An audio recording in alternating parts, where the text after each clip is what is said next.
이사야서 43장 1절에서 13절 말씀 함께 나누겠습니다.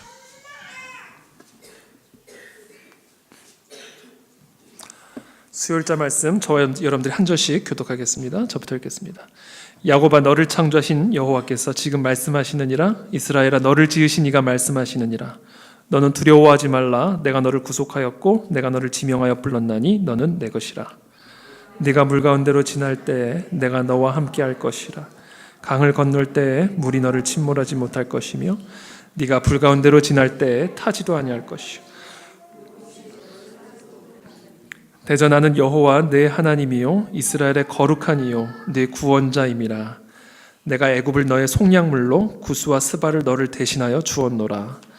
네가 내 눈에 보배롭고 존귀하며 내가 너를 사랑하였은즉 내가 네 대신 사람들을 내어주며 백성들이 네 생명을 대신하리니. 두려워하지 말라. 내가 너와 함께하여 네 자손을 동쪽에서부터 오게 하며 서쪽에서부터 너를 모을 것이며 내가 북쪽에게 이르기를 내놓으라. 남쪽에게 이르기를 가두어 두지 말라. 내 아들들을 먼 곳에서 이끌며 내 딸들을 땅끝에서 오게 하며 내 이름으로 불려지는 모든 자 곧 내가 내 영광을 위하여 창조한 자를 오게 하라. 그를 내가 지었고 그를 내가 만들었느니라. 보지 못하고 귀가 있어도 듣지 못하는 백성을 이끌어내라. 열방은 모였으며 민족들이 회집하였는데 그들 중에 누가 이 일을 알려주며 이전 일들을 우리에게 들려주겠느냐. 그들이 그들의 증인을 세워서 자기들의 옳음을 나타내고 듣는 자들이 옳다고 말하게 하여 보라. 나 여호와가 말하노라. 너희는 나의 증인 나의 종으로 택함을 입었나니 이는 너희가 나를 알고 믿으며 내가 그인 줄 깨닫게 하려 함이라. 나의 전에 지음을 받은 신이 없었느니라. 나의 후에도 없으리라. 나 곧 나는 여호와라. 나 외에 구원자가 없느니라. 내가 알려주었으며 구원하였으며 보였고 너희 중에 다른 신이 없었나니 그러므로 너희는 나의 증인이요 나는 하나님이라. 여호와의 말씀이니라. 함께 읽습니다. 과연 태초로부터 나는 그이니 내 손에서 건질 자가 없도다. 내가 행하리니 누가 막으리요. 아멘. 네, 오늘 다소 긴 본문의 말씀이지만 우리 모두에게 상당히 친숙한 말씀이고 또 많은 사람들에게 큰 위로와 격려가 되는 하나님의 말씀입니다. 오늘 우리가 함께 읽은 본문은 사실은 이 전장과 연관이 되어 있습니다. 근데 사실 되게 놀라운 연결관계예요. 이 42장 바로 어저께 말씀이죠. 화요일자 말씀과 연결되어 있는 그런 본문인데 완전히 극과 극입니다. 바로 이 전장에서는 하나님의 뜻을 거역하고 하나님의 길로 행하지 않는 이 이스라엘 백성들을 향한 하나님의 강력한 진노와 분노와 심판에 대한 메시지를 기록을 하고 있죠. 그래서 이사야서 42장 25절에 보면 이렇게 되어 있습니다. 그러므로 24절부터 읽어드릴게요.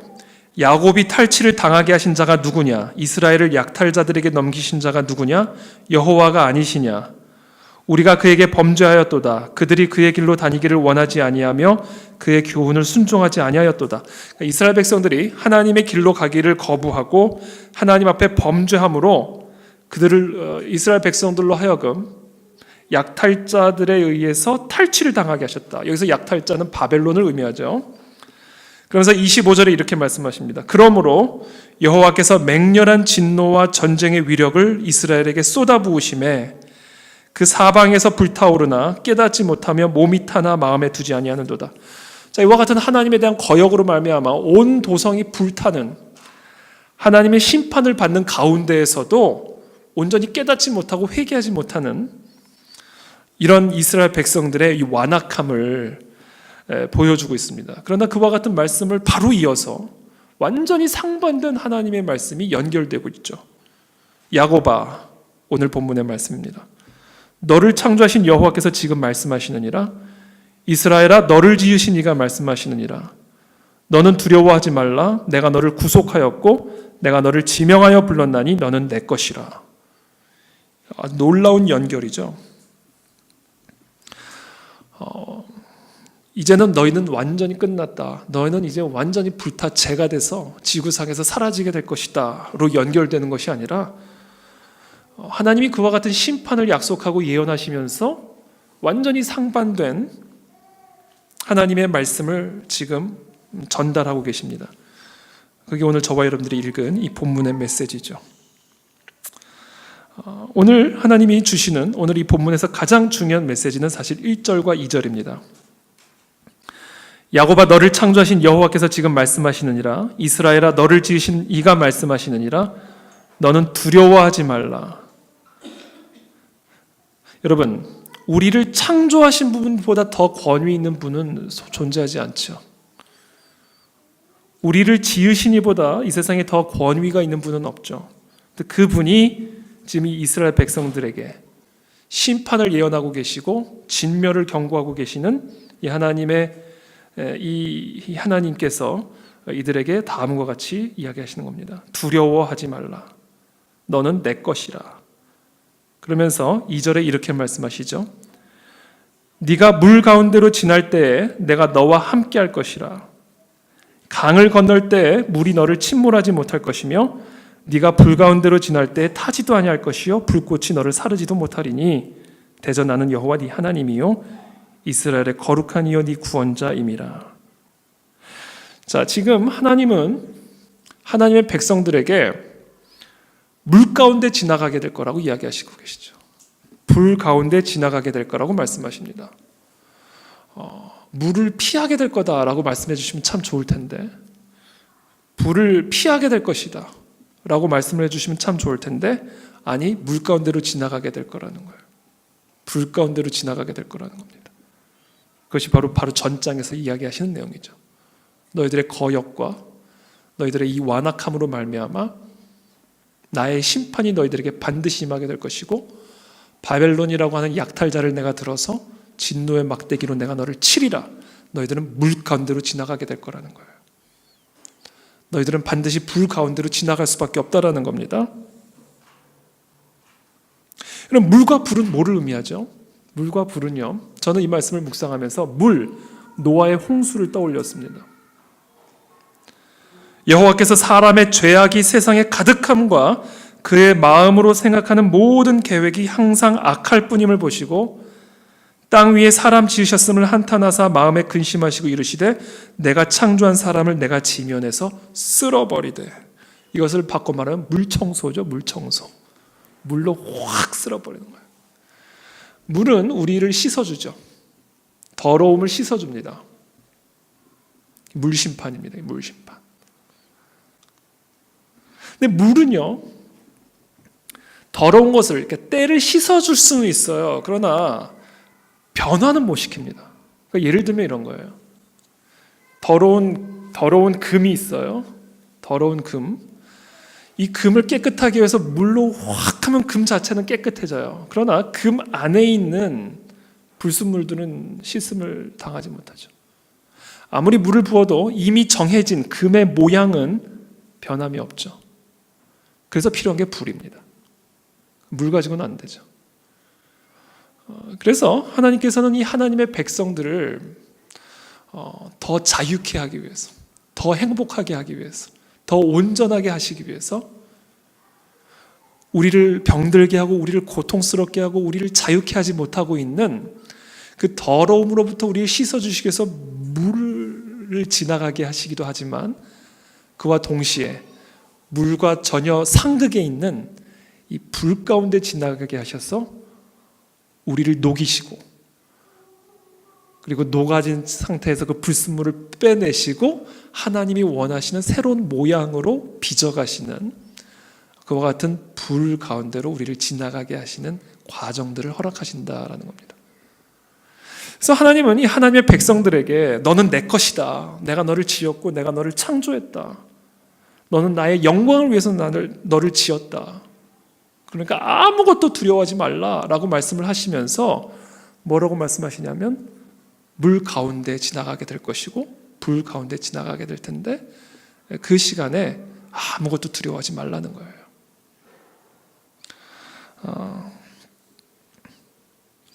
그래서 이 물과 불은 역사적으로 볼 때 하나님이 하나님의 백성들, 하나님의 나라를 다시 한번 새롭게 하시고 회복하기 위해서 사용하셨던 하나님의 도구들이죠.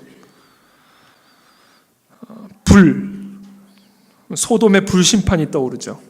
여호와께서 하늘 곧 여호와께서 유황과 불을 소돔과 고모라에 비같이 내리사 그 성들과 온들과 성에 거주하는 모든 백성과 땅에 난 것을 다 엎어 멸하셨더라. 마이크가 좀 울리지 않나요? 엎어 멸하셨더라. 이렇게 돼 있다. 그러니까 물은요 쓸어내버리고요, 불은 엎어서 멸해버리는. 그렇게 하여 하나님이 하나님의 백성들로 하여금 새로운 피조물로 세워져 갈 수 있도록 하나님께서 역사하신다라는 겁니다. 그래서 우리 하나님의 백성들은요, 때로는 이 물 가운데로 지나가게도 되고 불 가운데로도 지나가게 됩니다. 그러나 분명한 것은 그와 같은 고난 또는 심판 또는 징계 또는 연단, 뭐 다 같은 말이라고 할 수가 있죠. 이 모든 것들은 결국은 우리가 하나님의 것으로, 하나님의 것답게, 그래서 하나님의 영광을 드러내는 그와 같은 하나님의 사람들로 거듭나게 하기 위한 하나님의 인도하심이다라는 것을 우리가 기억해야 됩니다. 절대로 우리를 물에 삼키게 하기 위한 것이 아니라, 불에 태워 재가 되게 하기 위한 것이 아니라, 바로 이와 같은 하나님의 사랑의 섭리가 그 물과 불 가운데 담겨져 있다라는 거죠.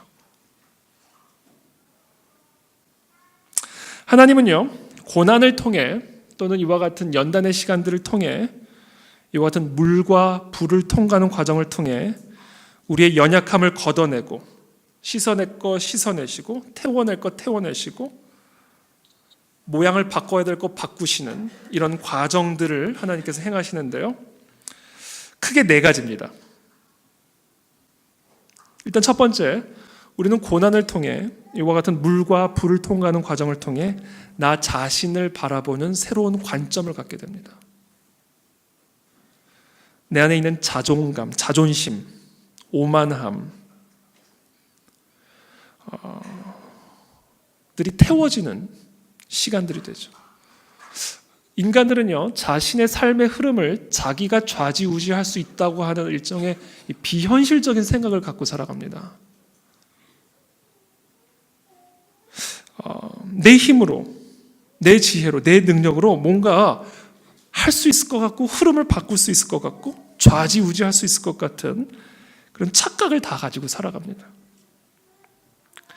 그런데 우리 삶에서 만난 이와 같은 물과 불, 역경은 우리로 하여금 인간이 얼마나 연약한 존재인지를 자각하게 만들어주죠.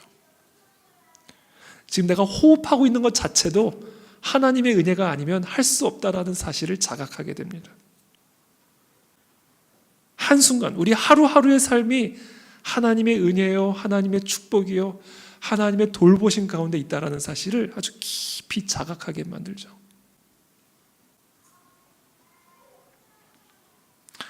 제가 최근에 건강검진을 받으러 갔다 왔는데, 이제 그 위내시경을 하는데 수면 마취를 이제 한다고 그러더라고요. 근데 왜 이렇게 떨리는지 너무 무서운 거예요. 수면 마취를 한다는데. 그래서 이렇게 하고 있는데, 수면 마취를 뚝 하고 있는데 병원에 이렇게 누워 있는데요. 참 다시, 왜 여러분들 이렇게 병원에 가면 이렇게 생명의 소중함, 건강의 소중함을 다시 한번 느끼잖아요. 근데 이제 의사 선생님이 들어와서 이제 마취제를 넣을 때까지 이제 이렇게 대기를 하고 있는데, 얼마나 제 자신이 이렇게 처량하게 이렇게 누워가지고 입에다 무슨 호수 같은 거 이렇게 넣어놓고, 그리고 이제 내시경을 하는데 중간에 제가 깼어요. 속에서 덜그럭덜그럭 거리고 있는데 깬 거예요. 소리가 들리는 거에서 깼네? 깼네. 그러던 어느 순간 다시 마취제를 더 넣으셨나 봐요. 그리고 다시 이제 골아 떨어졌는데, 근데 이런 건강 검진 받으러 갈 때, 이럴 때 항상 우리가 긴장이 되잖아요. 이런 병원을 가거나 또는 경찰서를 가거나 검찰청을 가거나 이러면요, 인간이 얼마나 연약하고 부족하고 나약한 존재인지를 깊이 자각하게 되죠. 이게 바로 물이고 불이에요. 물고기나 물속에서 살지 사람은 물속에서 살 수가 없어요. 그러니까 물을 만나면요, 인간이 얼마나 연약한 존재인지 이 공기의 소중함을 깊이 자각하게 되죠. 불은 우리를 다 뜨겁게 만들고 우리를 화상을 입히잖아요. 그러니까 그것이 어떤 종류든 어떤 모양이든 우리는 각자의 삶에서 하나님이 허락하시는 이 물과 불의 시간들을 통해 가장 먼저 인간이라는 존재, 나라는 존재가 얼마나 연약하고 보잘것없고 먼지와 같은 존재인지를 깊이 자각하게 됩니다.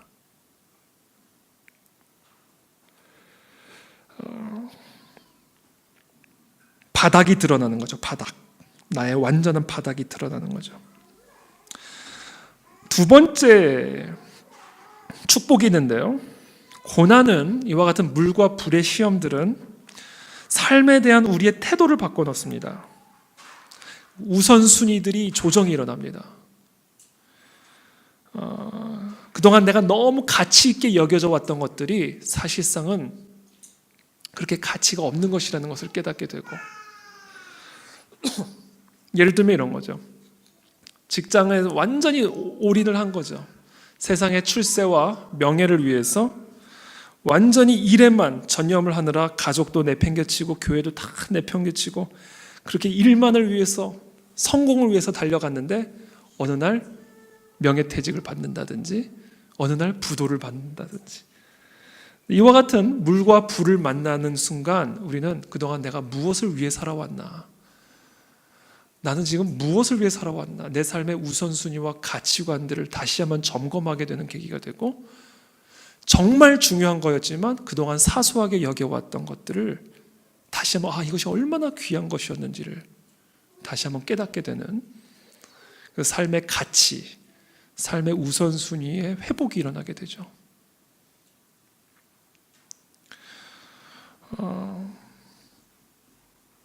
세 번째, 우리는 이 물과 불의 과정을 통과하면서 무엇보다 가장 중요하게 하나님과의 깊은 관계가 이루어지게 됩니다. 여러분 주변에 어려움 통과하는 분들 보세요. 기도가 달라지고요, 말씀을 듣는 태도가 달라지고요, 전에는 들리지 않았던 말씀이 꿀송이같이 들려온다라는 고백들을 합니다. 맨날 게임을 하던 사람이 성경 통독을 시작하고요. 이런 일들이 일어나죠. 이게 다 이 물과 불의 과정을 통과하면서 우리에게 주어지는 하나님의 선물이에요. 그 어느 때보다 깊은 하나님과의 관계, 그 어느 때보다 더 하나님의 말씀을 의지하는,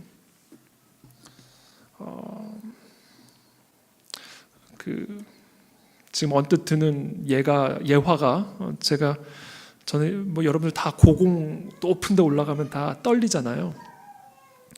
제가 오래전 이야기인데 스키를 이제 타는데, 스키 리프트를 딱 타는데 산 높이로 올라가는데 이 스키 리프트에 이게 없는 거예요. 이 바가, 보통 이 바 앞에 내려오잖아요, 안전바가. 근데 안전바가 없이 그냥 걸터 앉게만 되어 있는 거예요. 아무리 찾아봐도 없는 거예요, 내리려고 그러는데. 근데 이 리프트가 산도 상당히 높은 데서 이제 올라가는데 너무 두려운 거예요. 그래서 제가 얼마나 꽉 옆에 있는 이 손잡이를 잡았던지 내리는 순간 손가락이 거의 삔 줄 알았어요. 너무 강하게 잡았어. 그런 일들이 일어나는 거죠. 물과 불 시험을 지나갈 때 나의 이 연약함을 너무 깊이 자각하는데 이 연약한 인간 앞에 있는 이 물과 불은 도저히 내가 감당할 수 없는, 그러한 순간에 우리는 그 어느 때보다 지금까지 내가 경험해보지 못했던 강렬한 기도가 나오게 되고, 나도 모르게 나오는 거죠. 나도 모르게 이 말씀을 막 사모하게 되고, 나도 모르게 막 교회에 나오게 되고, 이런 영적인 에너지가 살아나는 거죠. 영적인 에너지가. 그래서 우리가 통과하는 이 물과 불은요, 우리로 하여금 강렬한 이 영적 에너지로 나타나 우리로 하여금 하나님께 강렬하게 나아가게 만든,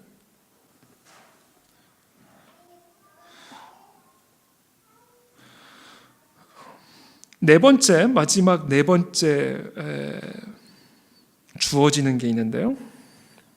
아름다운 열매입니다. 고난을 통과하지 않고는 사실 고통스러운 누군가를 위로하기가 어렵죠. 공감 능력이 일어납니다. 그래서 고통을 당하는 자들은 진정한 치유자가 됩니다. 고통을 통하여 치유자가 되는, 슬픈 사람들을 위로할 수 있는 통찰력을 갖게 되고 위로자가 되게 하시고,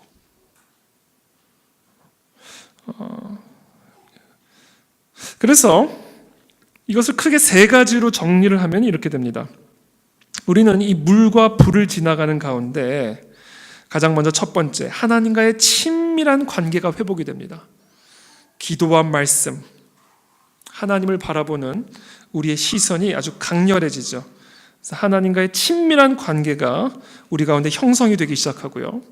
이 물과 불 가운데 지나가면서 두 번째, 그 친밀한 관계를 통해서 우리 안에 하나님의 성품이 회복이 됩니다. 오만함들이 사라지고 겸손해지고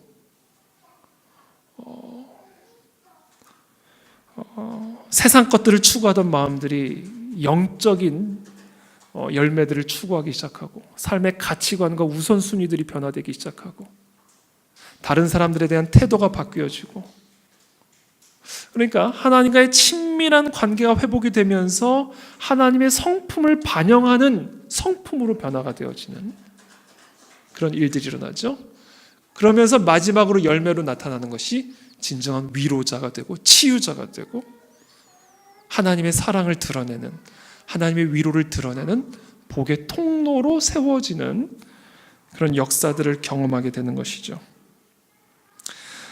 그래서 히브리서 12장에서 히브리서 기자는 이렇게 이야기를 합니다. 무릇 징계가 당시에는 즐거워 보이지 않고 슬퍼 보이나 후에 그로 말미암아 연단받은 자들은 의와 평강의 열매를 맺느니라.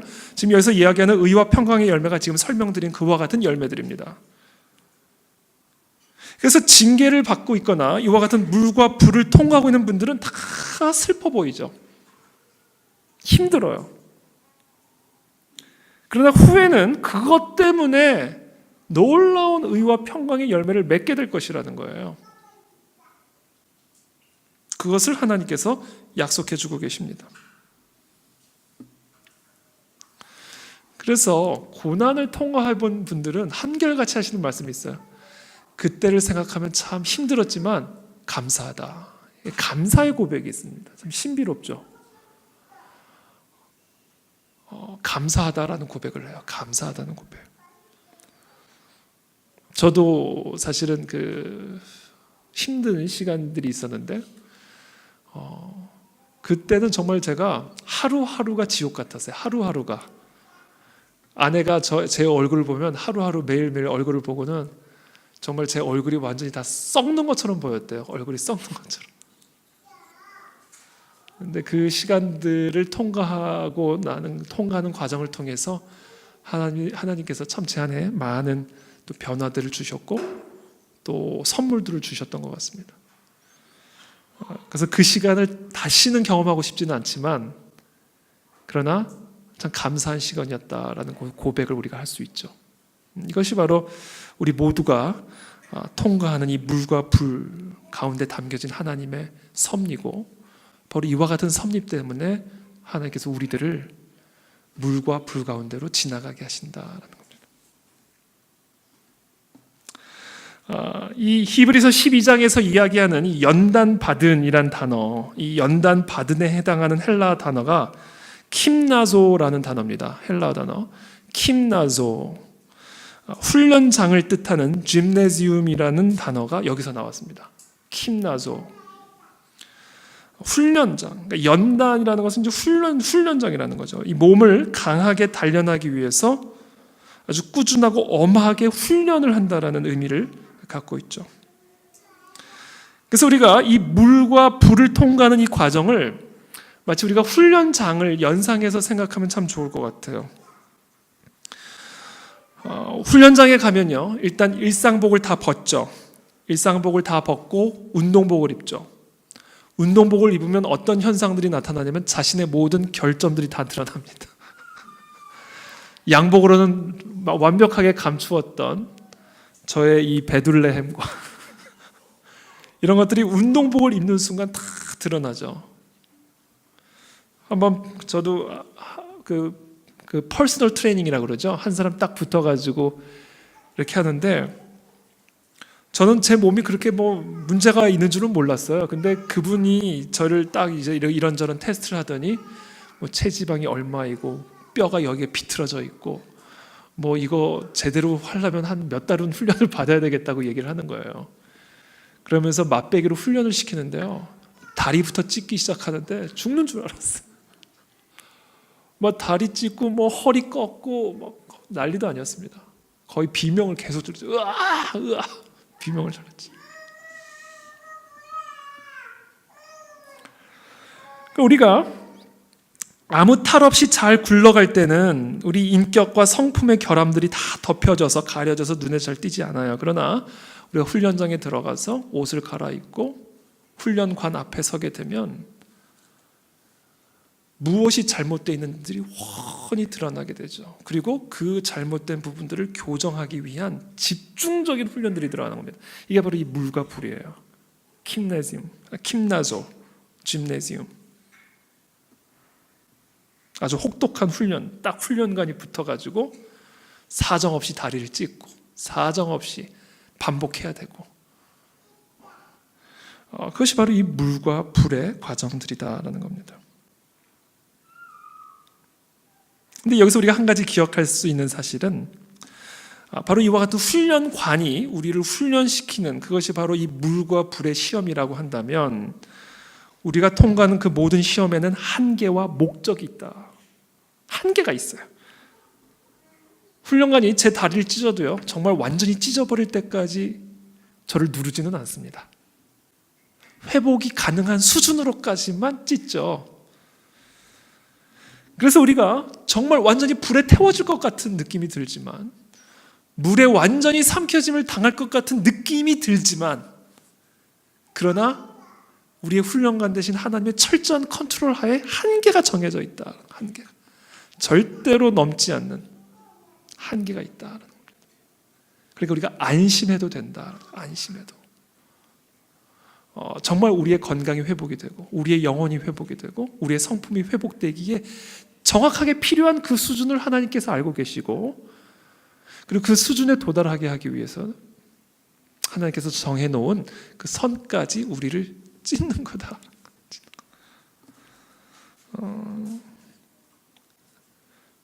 그래서 정말 우리를 삼킬 것처럼 달려드는 물이지만, 우리를 다 태워버릴 것처럼 달려드는 불꽃이지만, 하나님은 말씀하십니다. 물이 너를 침몰하지는 못할 것이다. 불이 너를 사르지도 못할 것이다. 한계가 있다라는 거예요. 사람이 감당할 수 있는 시험 밖에는 허락되지 않는다라는 메시지죠. 그러니까 두려워하지 말고 안심하라, 안심하라.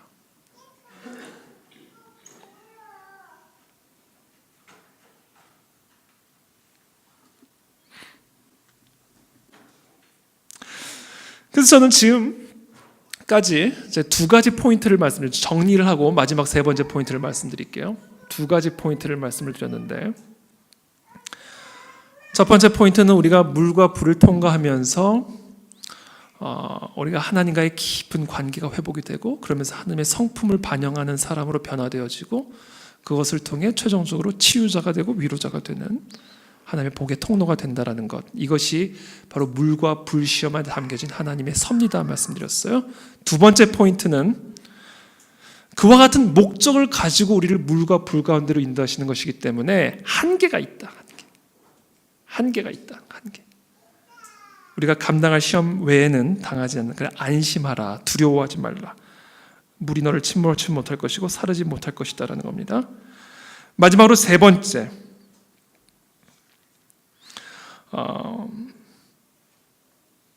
우리는 어떻게 이 물을 지나고 불을 지나가게 될 것인가? 우리가 물을 만나고 불을 만났을 때 우리는 어떻게 통과해야 될 것인가? 어떤 자세로 통과해야 될 것인가? 저는 이것을 마지막 세 번째 포인트로 좀 나누고 싶은데요. 우리가 물을 만나면요, 뛰어넘고 싶은 마음이 들죠. 불을 만나면 뛰어넘고 싶은 마음이 듭니다. 그래서 성경에서 우리에게 가르쳐 주시는 이 물과 불을 통과하는 방법이 뭔지 아세요? 그냥 걸어가는 거예요. 그냥 걸어가는 겁니다. 그냥 그 물과 불 가운데를 지나가는 겁니다. 그거를 지금 얘기하는 거죠. 네가 물 가운데로 지날 때에, 이렇게 얘기하죠. 네가 불 가운데로 지날 때에, 그냥 지나가는 겁니다. 그냥 지나가는 거.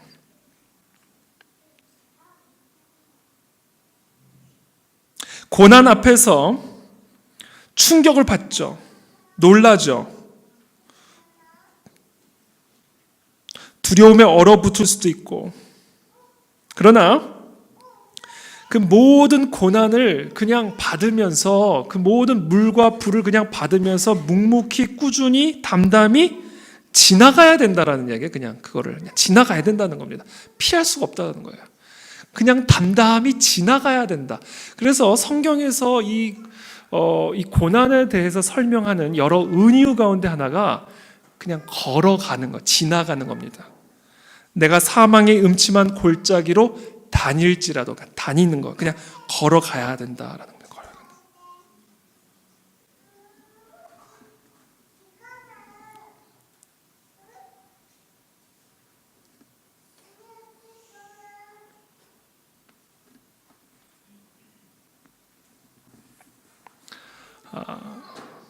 그것을 걸어갈 때, 우리가 물 가운데로 지나갈 때, 불 가운데로 지나갈 때 하나님이 우리와 함께 하실 것이다 라고 약속하고 계시는 거죠. 그러니까 그냥 우리가 이 물 가운데로, 불 가운데로 지나갈 때 참으로 그것이 우리를 살을 것 같은 두려움도 들고 또 많은 어려운 마음이 들지만, 그러나 그것을 받으며 그냥 묵묵히 걸어가라는 것이 사실은 성경의 가르침입니다. 그러나 그냥 혼자 걷는 것이 아니라 내가 너와 함께 할 것이다 라는 이 약속이 주어져 있다라는 겁니다. 저는 이 약속이, 지금 오늘 이 본문의 이 약속이 다니엘서에서 실현이 됩니다. 다니엘서에서. 다니엘서 3장 말씀을 제가 한번 잠깐 읽고 오늘 말씀을 마무리 짓고 함께 기도할 텐데요.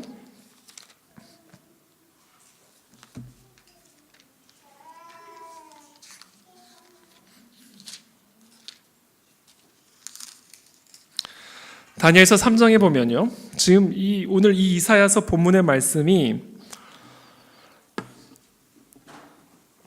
바벨론에 의해서 패망당하고 하나님의 심판 가운데 있는 이 이스라엘 백성들을 향한 하나님의 약속의 메시지잖아요. 근데 이 약속의 메시지가 바벨론의 포로로 잡혀가 있던 다니엘의 삶에, 더 정확히 말하면 다니엘의 세 친구의 삶에서 정확하게 실현이 됩니다.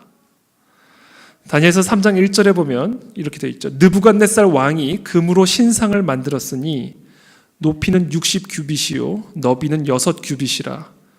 그것을 바벨론 지방의 두라 평지에 세웠더라. 느부갓네살 왕이요 금 신상을 바벨론 지방에 세웠던 거예요. 그래서 이 앞에 절하지 않은 사람들은 다 풀무불에 던져 넣으리라 이렇게 명령을 내리죠. 6절에 나옵니다. 누구든지 엎드려 절하지 아니하는 자는 즉시 맹렬히 타는 풀무불에 던져 넣으리라 하였더라. 그런데 이 다니엘의 세 친구죠. 이 다니엘의 세 친구 사드락과 메삭과 아벳느고는 그 금신상 앞에 절을 하지 않습니다. 그것을 누가 고발하자 결국 이 세 친구가 이 풀무불에 던져지게 되죠. 19절부터 제가 읽어드리겠습니다.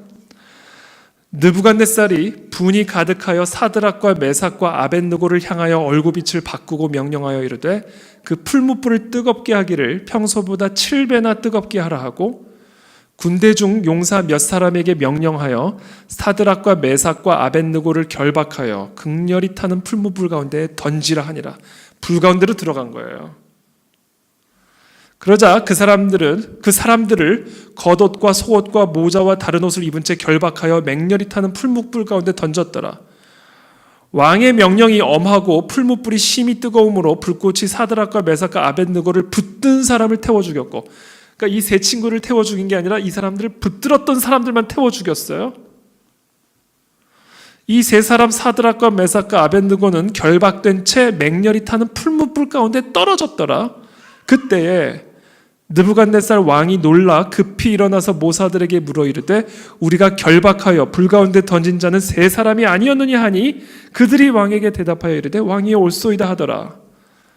왕이 또 말하여 이르되 내가 보니 결박되지 아니한 네 사람이, 네 번째 사람이 불 가운데로 다니는데 상하지도 아니하였고 그 넷째 모양은 신들의 아들과 같도다. 이분이 누구였을까요?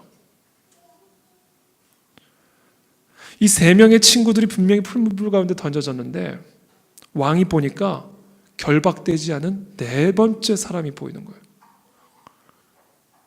이 사람은 결박도 되지 않았고 불 가운데로 다니는데 상하지도 않았다. 근데 보니까 신들의 아들처럼 보이더라. 이분이 누구셨을까요? 예수님이지, 예수님. 하나님의 아들, 예수 그리스도죠. 그러니까 지금 이 이사야서의 이 예언이 사실은 이 다니엘의 세 친구를 통해서 실현이 되는 모습을 우리가 볼 수가 있죠.